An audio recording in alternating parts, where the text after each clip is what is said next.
যেত। সাহাবী আবু হুরায়রা রাদিয়াল্লাহু তাআলা আনহু এবং কোন সাহাবী জিলহজের প্রথম দশক এলে বাজারে যেতেন শুধুই তাকবীর পাঠের উদ্দেশ্যে, কোনো কেনা বেচার উদ্দেশ্যে না।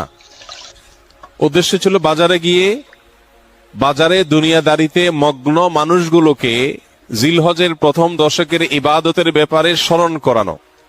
এই জন্য বাজারে গিয়ে এই দশকে বলতেন আল্লাহু আকবার, আল্লাহু আকবার, লা ইলাহা ইল্লাল্লাহু, আল্লাহু আকবার, আল্লাহু আকবার, ওয়ালিল্লাহিল হামদ।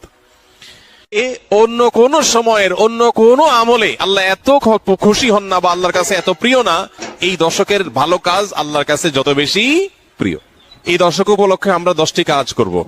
জিলহজের প্রথম 10টি দিন এবং এই 10টি রাত রমজানের পরে ইবাদতের সবচাইতে গুরুত্বপূর্ণ, তাৎপর্যপূর্ণ, ফজিলতপূর্ণ দশক এবং মৌসুম। জিলহজের প্রথম দশকের যত গুরুত্ব কোরআন হাদিসে এবং সালাফে সালেহিনের আমলের মধ্যে বর্ণিত হয়েছে, আমাদের সমাজে এই 10টা দিনের ইবাদতের ব্যাপারে মানুষের অবহেলা যেন ততটাই চরমে।